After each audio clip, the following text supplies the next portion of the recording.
World Mission Report. Shalom, happy Sabat kepada kita semua. Cerita mission kita pada hari ini bertajuk Tuhan Melayakan yang Dipanggil. Cerita mission ini ditulis oleh Max Zenabi. Cerita misi ini menceritakan tentang Frank yang dibesarkan sebagai anak manja di negara Pasifik Selatan, Vanuatu. Anak lelaki satu-satunya dari pernikahan kedua ayahnya. Dia disayangi oleh orang tuanya sama seperti Yusuf adalah anak laki-laki disayangi oleh ayahnya Yakub dalam Alkitab. Dan seperti kisah Yusuf, kecemburuan saudara kandung menyebabkan masalah dengan saudara tiri yang lebih tua dari pernikahan pertama ayahnya. Di rumah, Frank tidak menemui kebahagiaan.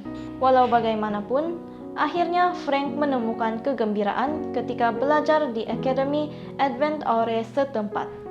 Dia mendapat banyak teman dan menikmati kebaktian di gereja pada hari Sabat.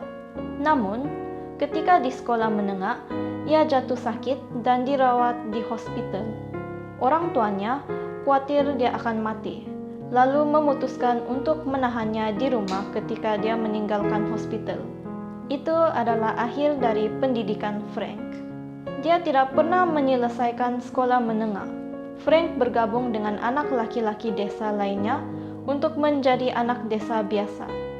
Dia tidak memiliki kemahiran untuk mendapatkan pekerjaan.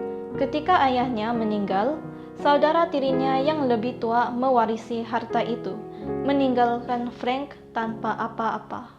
Frank menjadi anak desa yang hilang tanpa tujuan atau makna hidup.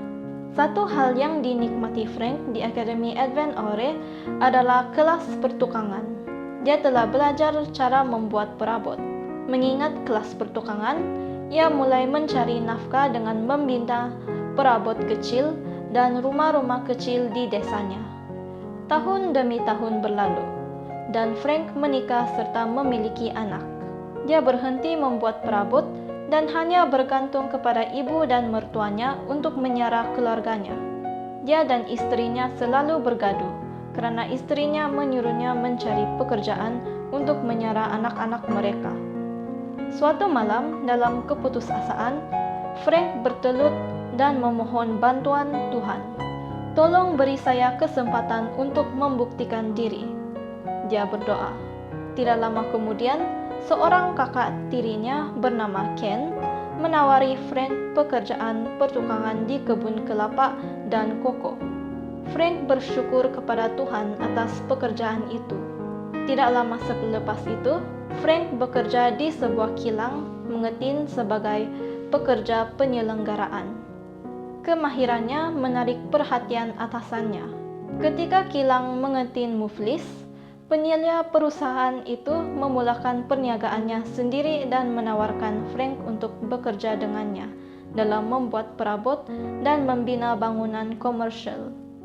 Frank sangat berjaya dan dia melupakan Tuhan. Dia lupa tentang doanya ketika sulit mendapatkan pekerjaan.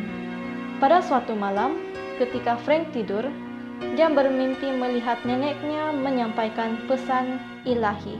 Neneknya berjanji bahwa dia akan menjadi pengusaha terkemuka dan memiliki perusahaan sendiri.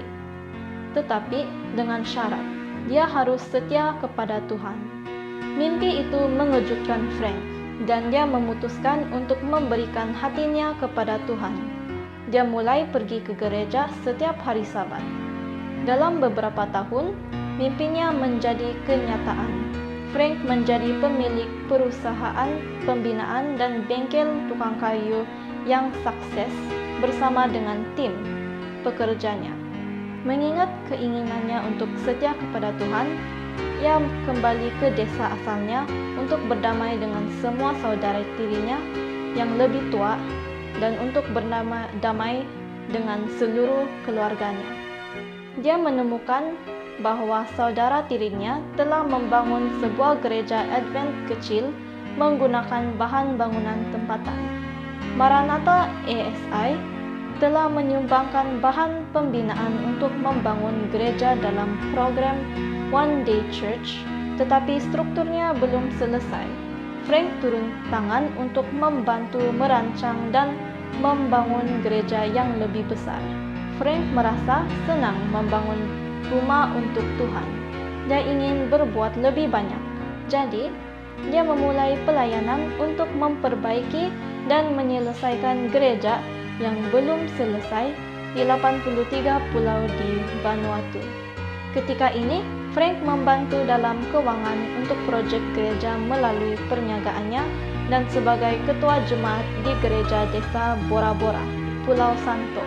Frank mengatakan dia telah menemukan tujuan dan makna dalam hidup. Saya sangat bersyukur kepada Tuhan karena telah mengangkat saya dari seorang anak desa yang tidak memenuhi syarat menjadi seorang tukang kayu komersial yang berkualiti, katanya. Terima kasih atas persembahan Sabat ke-13 Anda triwulan ini yang akan membantu keluarga di Vanuatu dan di seluruh divisi Pasifik Selatan dan dunia mengetahui lebih banyak tentang Yesus melalui siri film animasi berdasarkan Steps to Christ, The Desire of Ages, The Great Controversy, dan buku-buku terbaik lainnya oleh Ellen White. Itu sahaja cerita mission kita pada hari Sabat ini. Shalom dan Happy Sabat.